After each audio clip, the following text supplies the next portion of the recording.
ആ വരൂ, ഇരിക്കൂ. ഡോക്ടർ തന്നെയല്ലേ?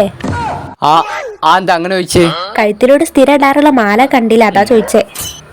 ആ സ്റ്റെതസ്കോപ്പ്, അത് കാര്യാക്കണ്ട. അത് ഞങ്ങളെ ഡോക്ടേഴ്സ് അങ്ങനെ എപ്പോഴും യൂസ് ചെയ്യാറില്ല. പിന്നെ ഈ പരമശിവൻ പാമ്പിനെ കഴുത്തിലിട്ട് ഇറക്കാറില്ലേ? ഇന്ന് ചൂപ്പൊരു പാമ്പെടുത്തക്കാരനാണ് പരമശിവൻ അല്ലാന്ന് പറയാൻ പറ്റുമോ? അതില്ല. ആ എന്നാ പിന്നെ ഞങ്ങൾ വന്നാലും പറയും. ഒരു ചായ വേണേരുന്നു നിക്കി. എന്ത്? അല്ലാണ്ട് പിന്നെ ചായ കുടിക്കാനാണല്ലോ ഹോസ്പിറ്റലിൽ വരണേ. സുഖമില്ലടോ എൻ്റെ ഡോക്ടറെ. നിങ്ങളുടെ അസുഖകാരണങ്ങൾ എന്താന്ന് പറയൂ. ഭയങ്കര തലവേദന. വയറിലോ? അല്ല, തലയിൽ. ആ അത് കുഴപ്പമില്ല, ഞാനൊരു മരുന്ന് എഴുതി തരാം.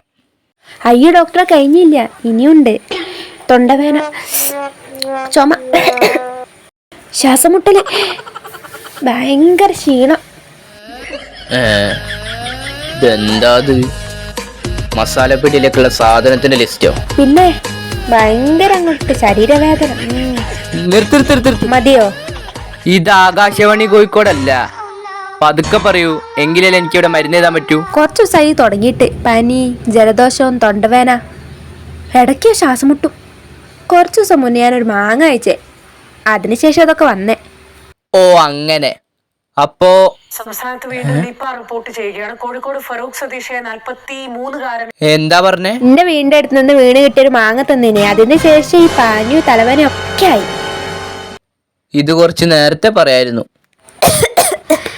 ഞാൻ 2 ദിവസം മുന്നേ ഡോക്ടറെ കാണാൻ വന്നീനി, പക്ഷെ കാണാൻ കഴിഞ്ഞില്ല.